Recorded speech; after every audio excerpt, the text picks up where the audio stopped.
colon 423 get fame. That's 423 get fame. I would tell you to leave a message, but the truth is, I don't really care. I've had this hotline open for months, and not one of you jokers have what it takes to be famous like me. So leave a message if you want, but don't expect a call back. I've got way more important things to do than to waste my time on losers like Mascarita Sagrada and you all. Thank you, and have a nice day.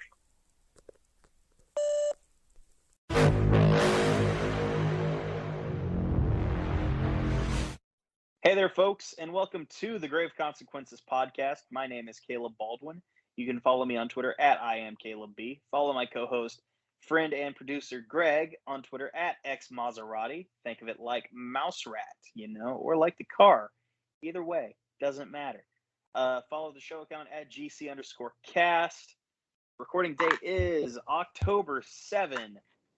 And this is part one of a two-part recording that we are doing tonight. And we are here to review Season 2, Episode 18 of Lucha Underground. The title of the episode was Enter the Mundo. Did you have an alternate title this week, Greg? I wrote down that I wanted to come up with a different one, but I never did. Okay, fair enough. I mean, I guess we could call it Cage carries Chavo or something. I don't know. Yeah, I couldn't think of anything really clever. Yeah. Because there was a lot of interesting things that happened on this show that are very important. Because we've talked about episodes that have been pivotal for Lucha Underground. This is a pivotal episode because a certain faction forms. Yes, dude.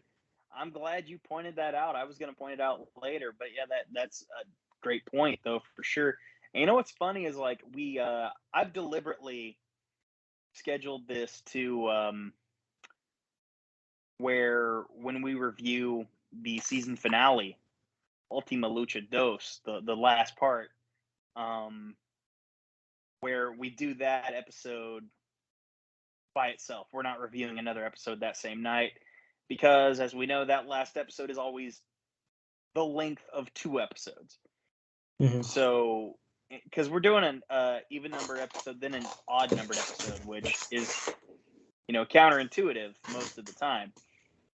But it works out because these 2 episodes, they told an arc, like a story arc of Brian Cage. He was a main character in these two episodes. Spoiler alert. Yeah, and I think it's a deserved role, deserved position, and it showcases what he could be doing in AEW right now. And I don't think we're gonna go on another rant about how I don't think we ever meant to say he's misused. It's just something's not happening. I absolutely did. Yeah, we're not gonna probably do that because we've already done that enough. But there is, and I was thinking about it. I think he's not a bad face, but I think he's a better heel, or he might do better as a heel in AEW because they had him turn face and become friends of say like, hey, Sting, you're cool with me. And then he just never did anything cool after that. So, I mean, no. I'm getting off topic, but there's a lot of potential in Cage still. Yeah. No, you're absolutely right. Speaking of potential, Pentagon seems to think he has the potential to leave this BDSM club, and Vampiro says no. Tries to stop him with some good old hand-to-hand combat, and Pentagon, has no problem handling him. They're evenly matched at that point. So it's like, okay, you're not going to overpower Pentagon anymore. It's not going to happen. Do you notice that Vamp is kind of mixing up the stuff he stole? He's not stolen, but I'll say stolen. Because he's dressed like he's, he looks like the guy from the Addams Family. I forget his name, but Uncle Fester, I think. What's his? Yeah, that sounds right. Uncle Fester. Yeah, he looks like him. Yeah, I believe it is. He looks like him because he has all this white face paint on, and he's bald, and he's a little bit, chunkier, and he's wearing a jiu-jitsu black gi. So it's like he convinced somebody that this was cool. And he was wrong. I think more importantly, he convinced himself that this was cool. And it probably could have been, and he always seems like I didn't watch WCW in the day, but I've gone back and watched like, top moves of Vampiro and like some classic matches. And for a guy that he himself says he never really learned how to wrestle, he's not terrible. I can see why he was, especially in the 90s, he was more than passable compared to like the old timers that were still, stealing the spotlight from the younger guys in WCW. Mm-hmm. And just because of the technicality of most matches in the Attitude Era, but I don't know. He took a lot from Japanese wrestlers. Like I think the Great Muta was someone he took a lot from. Yep. And so he I think that is actually like I'm going hard on Vamp, but like he's always had a strong style kind of influence. But it just doesn't work here because he's like I said, he looks like cousin Uncle Fester. He's got that stupid white face paint on. Thank God he's tall. Otherwise, this would be a Judas Messias kind of situation. Like, it could be worse. Yeah, fair enough. Fair enough.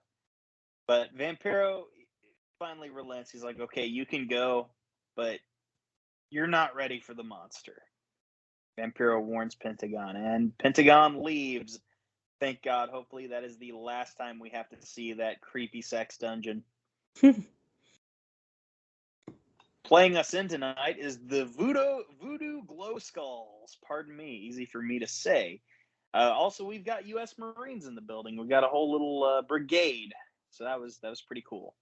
I was surprised about that, to be honest with you, because I thought that meant that we were having a kill shot segment. It is kind of weird that Killshot wasn't on the show. Now Isn't that you it? mention it. And maybe they tape like 3 or more episodes, but like Killshot isn't on next week's episode either. No. So it's like you've got Marines in the building. Actually, maybe that's why Killshot's not on the show. Yeah, if it's a stolen valor kind of thing, like I said on that. As I was saying it, I'm like, oh nope, this makes sense actually. Never mind. Hey, our first match of the night is Joey Ryan versus Masquerita Sagrada, and Matt Stryker refers to Joey Ryan as the transmitted disease of the temple. Which still applies. Absolutely. Famous B and Masquerita Sagrada are over in the temple, still over, and Famous B is giving the Masquerita Sagrada introduction. And he's about to finally announce him in the introduction. And as he's saying, Masquerita Sagrada, Joey Ryan kicks him, and Famous B yells, "Damn!" Yeah, this was a good opening match. The only real note I have is that at one point they started cheering for Joey Ryan. Because, oh my God. Yeah, because he started doing some like indie style Orange Cassidy kind of bit. Yeah. Where he's pretending like he's hulking up and he's trying to do a gorilla press slam on Masquerita, but he's not strong enough to lift him. Yeah. So he does the weakest body slam instead, and the crowd, they mark out for it because we love comedy bits.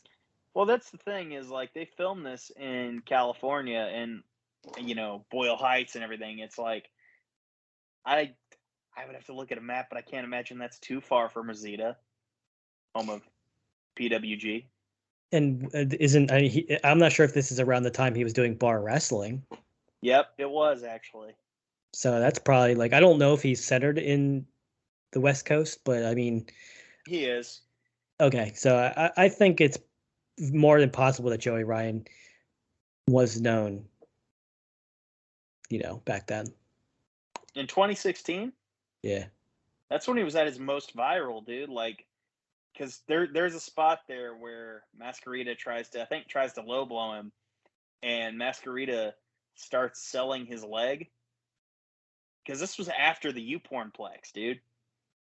Okay. Yeah, that sounded about right. And it was weird because this was supposed to make you... I think this was an example of a match where...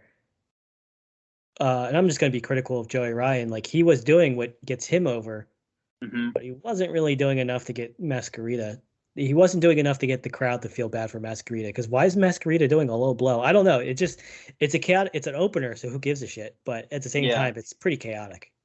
Yeah, no, you're not wrong. And the finish came when Joey Ryan hit a tilt-a-whirl DDT, and he got the win. And it's worth noting that since Masquerita Sagrada switched over to Famous B's management, he has still not won a match.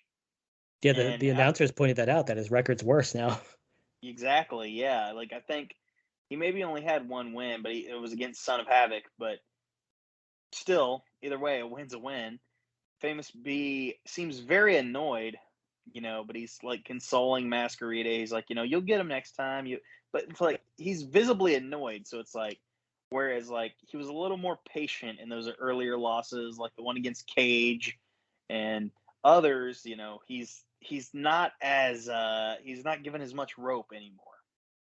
Yeah, and it's a weird, I mean, this is an angle you can't think too much about because like you wanted this mini as your client, and you're putting him up against Cage, and maybe he could have won against Joey Ryan, but he almost did. He almost did, but he's a mini, so like he's always the underdog.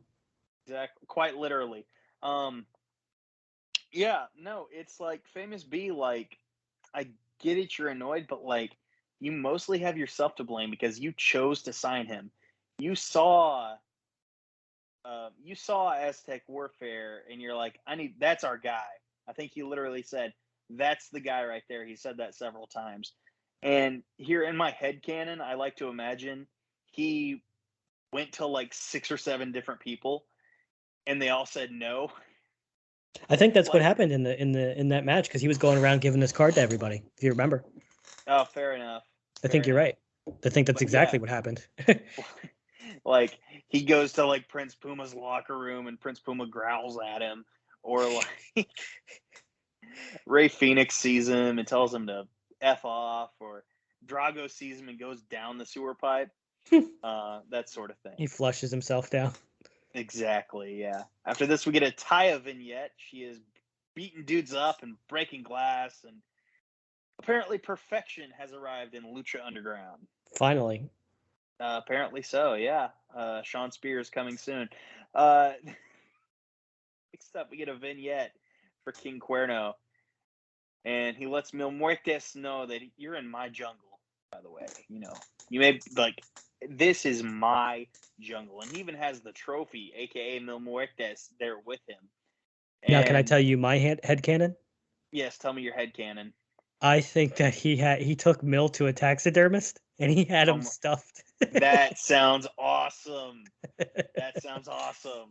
It's kind of dope. He has him on display in a trophy case. I mean, he wins. I like to think that he went to a taxidermist, and the taxidermist is like, you're lucky I don't call the cops right now.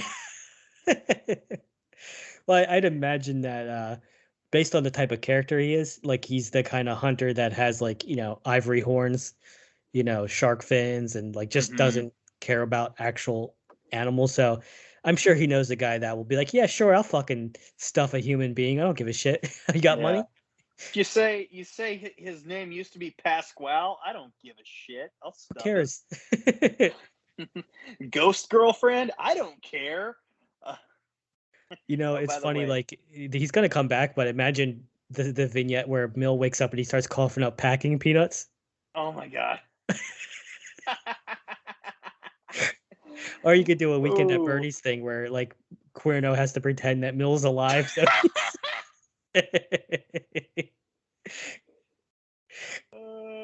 Weekend at Millies. That's the episode title.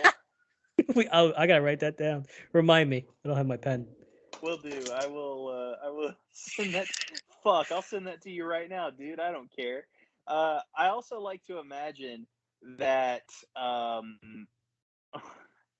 that because he got up from his chair, and at first it looked like he was wearing assless chaps, and like it took me 2 seconds to realize, like, no, he's not wearing assless chaps. There's so much potential for comedy in Lucha Underground, and we can play Monday morning quarterback all day, like, oh, they should have done this, they should have done that. No, I don't want to make it seem like we're doing that. Yeah. We're just giving our actual opinions of, because that's what we're doing. We're doing a podcast, so we're gonna be like, hey, wouldn't it be cool if they did this instead? Yeah. Or I see this and this was kind of a miss. I mean, that's what we do. It obviously takes more talent to write the show and produce it and all that. They're better people than us, probably better human beings, but it's just got to be emphasized. Like, we just went on a rant about different things you could have done with that. It's just the kind of jokes you would only see in like indie wrestling. Yes, absolutely. So after this, we had, for the Gift of the Gods, as promised to us on last week's episode, Chavo Guerrero defending his title against Cage, and this is a Chavo Guerrero we have never seen in Lucha Underground before. You can point this all at Cage. Like, Cage let him shine. Like, Cage he's a 5-star wrestler. I'm gonna say it. I know people are gonna be like, oh, he's not. He's okay, but like, he's a 5-star wrestler. He made Chavo. I fucking hate Chavo, bro. I love this match. Yeah, this match was amazing. And as soon as I was like, it seems like he's giving him way too much, that's when Cage blocked the third Amigo and hit the drill claw and ended the match. So it ended like right around when it should have. Dude, I think he did a power bomb, a buckle bomb, and a drill claw. He said, okay, match is over. I win. Yep. It was John Cena, LOL, I win. Yeah, LOL. Yeah, Cena wins, LOL. It's, even, because sometimes before he does the drill claw or the Weapon X, he'll yell, he ain't getting up from this. He actually did that before he hit the drill claw. And then, I like he the drill won. claw a lot. The drill claw is fucking awesome. And by the way, I'm going to fantasy book here, and I think I've probably even done it on one of these episodes before. But as of recording, tomorrow night on Rampage, they're doing Ricky Starks and Cage in a street fight for the FTW title. Cage doesn't need the FTW title, and I think maybe that Team Taz feud with Punk is done. Maybe it's not. I don't care. If they're gonna have Cage win, I would literally have him do what he did in the first season of Lucha Underground and rip the FTW title in half. Yeah, it's a stupid belt anyway. Why not? I mean, they might need another belt soon, but it's $1 million title. It don't matter. You're right. I agree. He should rip it in half. I mean, Team Taz is a bunch of losers for the most part. Yes. Well, I mean, it's a bunch of okay. They are losers in how they are booked, but the talent is there. Oh, like, Ricky Starks is a talent. Yeah. Kayfabe, they're losers for sure. Yeah. Because Starks and Hobbs, they're talent. Cage, former member, talent. But, and Hook, maybe. I don't know. I'm not going to jump out of the sky ready to sing the praises of Hook when he's never wrestled before, unlike some people. But that's just a meme. I would hope so. Because otherwise they're just, off their rockers or whatever. After the, but yeah, anyway, Team Taz, real good, whatever. This is a Lucha Underground show, not an AEW show. Taya comes to talk to PJ Black and Jack Evans, and she took out Phoenix, and they're like, what the hell? Like, we need a partner. What's your deal? And this is the moment, right here, in this very moment, this was the genesis of Worldwide Underground. They don't have the name yet, but the core members are there. Taya, PJ Black, Jack Evans, and of course, Johnny frickin' Mundo. And you want to know what sealed this? What was like, okay, this is awesome. When we knew, like, oh man, this is gonna be amazing for seasons to come. Do you want me to answer that? It was the air guitar. There we go. They were shredding it. And I think PJ Black, or probably Jack, was like, man, he can shred too. They did. That was the best part. Oh my God. And that stays consistent. That's their gimmick, is they shred and you hear the sound effect. Yes. El Rey was so good with the cheesy stuff. Mm-hmm. After this, we cut to Joey Ryan and Cortez Castro in the office of Dario Cueto. And they're snooping around looking for evidence because, of course, they're undercover cops, in case you couldn't remember. And Joey's like, hey, like, we got to hurry up. The sexy ninja isn't around. I missed that. Oh, man. And then Castro comes in. He says like, "Hey, you're looting Dario's office, and you didn't even invite me. I should go tell the boss." This whole segment was just a little too cheesy because they could have just been like, "Here's some money, you should keep your mouth shut." But not Castro, but what's the other guy's name? Cisco.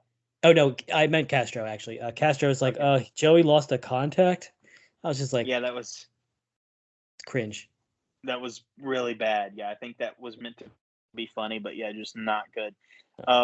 Castro arrests Mr. Cisco, and he says a real name, but I can't remember what it was now. Yeah, he did call him a different name. I think it was his, like, maybe his probably his real name, because they used Joey Ryan's real name in this show as well. And they also Cortez or Castro's real name, Ricky Reyes. So, yeah. Either way, after that part of a segment, we've got our main event for the Trios Championship. We have got, they don't have their name yet, but we know them as Worldwide Underground. We have got Johnny Mundo, PJ Black, and Jack Evans against the Trios Champions, the team of Rey Mysterio Jr., El Dragon Azteca Jr., and Prince Puma, the Lucha Gods, as I call them. And Melissa didn't know that Johnny was replacing Phoenix, so Taya interrupts, tells her Johnny's replacing Phoenix, and Melissa's kind of incredulous at this announcement for some reason. Yeah, I don't think they showed the backstage segments. No, they don't show them to any of the talent at the time. I think they shoot them afterward. And I think what they do to get away with it is because this is like a TV show, so I don't think they announce the full cards, and that's how they can get away with, like, recasting or no showing a wrestler. Like, I don't know if they were advertised to have Phoenix. I could be wrong, because if they did advertise him and he didn't show, and they didn't at least have like a dark match with him, that'd be pretty shitty. But I'm sure Phoenix popped up on this taping at some point in time. But either way, this match was awesome, and I never realized initially just how awesome that Rudo trio of Johnny, PJ, and Jack was. How amazing they were at their heel work and at distraction tactics, and I'll get Marty's attention so you can kick Azteca in the balls or what have you, and that sort of thing. Like, this was amazing heel work here. The whole match was great. I mean, everyone had a moment to shine, and they did do that. Mm-hmm. I think everyone got kicked in the balls. All the faces got kicked in the balls at least once. I believe so, yes. At least once. Some people may have gotten kicked in the balls twice. Here's the thing. Prince Puma got kicked in the balls like 10 times in the span of 3 minutes. And he ate Fin de Mundo, and he's still kicked out for some reason, which I'm like, oh, so they're winning. They being the champions. And that wasn't the case for some reason. The finish comes when Azteca has Johnny rolled up. Taya distracts Marty again. Jack, I believe, hits Azteca with a chair, repositions the roll up, and Worldwide Underground win the Trios Championships. To me, it's like, if you're going to have them win anyway, why not just have them win after Fin de Mundo? Like, you just basically had Puma kick out of Fin de Mundo for no reason. Again, rather. I think they did a good job of making them both look strong, because both teams had 2 visual pins each on this match. So, he did kick out of it, but that was just to make him look strong. They had Puma one of the 630 right after he did the 630 senton pin right after Rey hit the 619, and that got interrupted and he kicked out. The Dragon Azteca did the sunset flip pin where he got hit with the chair and it got reversed. But there was another visual pin that they had. It was what was it? I think it was the one you're just talking about with the Fin de Mundo. Yes. So they both they gave the audience 2 examples of how both teams are credible at winning this match, and they had the heels win in the end. But I think they kind of, I didn't mind it too much because I'm sick of seeing Puma look like a bum. So it was kind of refreshing to see him look strong. Yeah. Well, that's the thing. And I had said before, but like, since he lost the title, I feel like Puma has looked stronger than ever. You're right. I would agree with that 120%. But either way, I believe that's it. I don't believe we got anything after the match here other than celebration. That's it. Yeah, it ended after that. Fair enough. Well, that was our crowning of the the beginning of the 5th Lucha Underground Trios Championship reign. That belongs to Johnny Mundo, Jack Evans, and PJ Black, aka the Worldwide Underground. That is our episode. Greg, we're gonna grade this before we get out of here. I'm gonna go ahead and start. Okay, the trios match, I hated the finish, but by and large, it was awesome. The Gift of the Gods title match was amazing. Joey Ryan and Masquerita, take or leave it, it was fine. But I'm going to give this a solid B+. Yeah, I'm going to give it a B. Okay. I'm going to keep it just a simple grade. Just because I could see some issues, like you had an issue with the finish. The Masquerita thing was kind of weird, but I'm not against giving it a B+. If someone said, hey, I even give it an A, I wouldn't argue with them. It's go out of your way to watch this kind of show. Maybe skip the first segment. Well, yeah, definitely watch that Cage and Chavo match for sure. Like that's Chavo's best match in Lucha Underground. He never has a better one. Definitely the best he's looked in Lucha Underground. As far as ever, like, I don't know. I'm not a big Chavo fan, so I couldn't, really contend with. Well, I mean, just in Lucha Underground. Yes, I know. But that was just, me elaborating further, or rather not, I guess. But hey, either way, we thank you for listening. We do appreciate it. Check out everything else here on the Social Suplex Podcast Network.